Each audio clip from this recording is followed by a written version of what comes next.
आहे मिरचीचे झाड आणि मिरची बघू शकता तुम्ही किती सारे झाडं मम्मीने लावलेले आणि इथे त्याला मिरच्या सुद्धा आलेल्या आहे आणि ह्याच व्हिडिओच्या शेवटी मी मिरचीची हार्वेस्टिंग सुद्धा करणार आहे। मिरची हार्वेस्टिंग पण मी तुमच्यासोबत शेअर करणार आहे आता। आणि ह्या साईडला आहे टोमॅटोचे झाड, तर टोमॅटोचे झाडं पण मम्मीने भरपूर सारे लावलेले आहे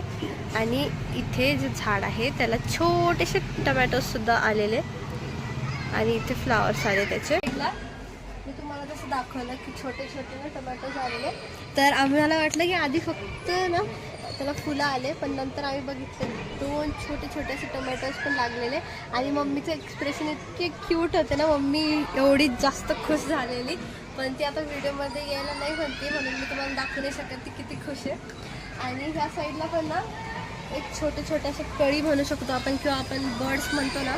ते पण आलेले, म्हणजे ह्या झाडांना आता खूप सारे टोमॅटोज येणार आहे आणि टोमॅटोज आल्याच्या नंतर ते पण मी एखाद्या ब्लॉगमध्ये तुम्हाला शेअर करेन। तर इथे आहे जांभळाचं झाड आणि सोबतच याच कुंडीमध्ये आहे कढीपत्त्याचं झाड आणि कढीपत्ता ना आम्हाला सगळ्यांनाच आवडतो खायला आणि मला तर मेन रिझन म्हणजे मला ना केस ग्रो करायचे म्हणून मी सगळ्यात जास्त खाते कढीपत्ता।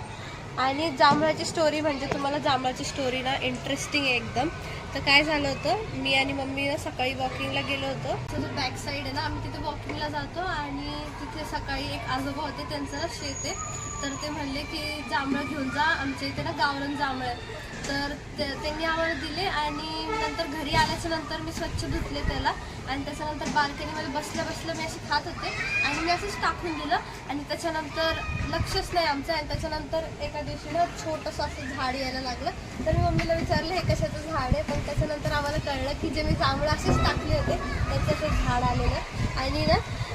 आधी तर ते इथपर्यंत म्हणजे ती वरची वॉल नाही का तिथपर्यंत ते गेलं होतं, पण त्याच्यानंतर मम्मीने कट केलं आणि मग कट केल्याच्या नंतर पण त्याची चांगली ग्रोथ होती, ते अजून इथपर्यंत झालं। माझ्या मागे तुम्ही ना टबमध्ये बघू शकता की ते इथे पुदिना लावलेला आहे, मी नाही म्हणजे माझ्या मम्मीने इथे पुदिना लावलेला आहे आणि परवाच दादानी ना याला कट केलं होतं कारण की त्याला सँडविच बनवायचे होते आणि सँडविच बनवले त्याच्यानंतर सुद्धा हे आणखी वाढलेले आहे। जो पुदिना आहे ना 15 दिवसाला वाढतो आणि याच्यानंतर तो वाढल्याच्या नंतर आम्ही ना कट करतो त्याला आणि मग त्याची चटणी असो किंवा पाणीपुरीसाठी किंवा आम्ही सँडविच बनवण्यासाठी त्याला यूज करतो। आणि जसं की मी तुम्हाला सांगितलं की दादानी याला कट केलं होतं आणि आता सुद्धा हा भरपूर वाढलेला आहे। मिरचीची हार्वेस्टिंग करूया।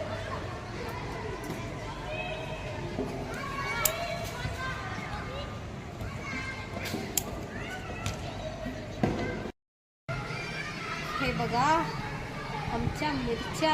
आणि आता मी ना सगळं कट केल्याच्या नंतर तुम्हाला दाखवते की टोटल किती मिरच्या आलेल्या आहे आमच्याकडे। मी सगळी आपली मिरच्या आहे त्या कट करून घेतलेल्या आहे आणि ही आपली पहिलीच वेळ आहे, तर थोड्याशा मिरच्या निघल्या आणि ना मला असं वाटतंय की मिरच्याला खूप साऱ्या कळ्या लागलेल्या इथे, मी दाखवलं हे बघ इथे पण आहे ना, तर आणखी मिरच्या येतील मला असं वाटतंय। तर फर्स्ट हार्वेस्टमध्ये एवढ्या निघलेल्या आहेत मिरच्या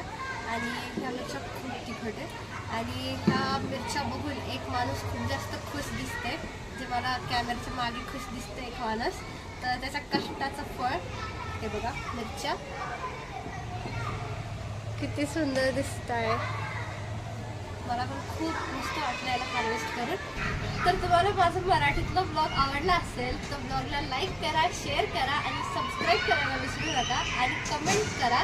मग तरी मला कळेल की तुम्हाला माझा मराठीतला ब्लॉग कितपत आवडला आहे आणि मला आणखी मोटिवेशन भेटेल जेणेकरून मी मराठीतला ब्लॉग कंटिन्यू ठेवेल, नाहीतर मी हिंदीमध्ये बनवेल ब्लॉग्स। हा व्हिडिओ मी इथेच थांबवते, भेटू तुम्हाला पुढच्या ब्लॉगमध्ये, तोपर्यंत tata bye bye, see you soon.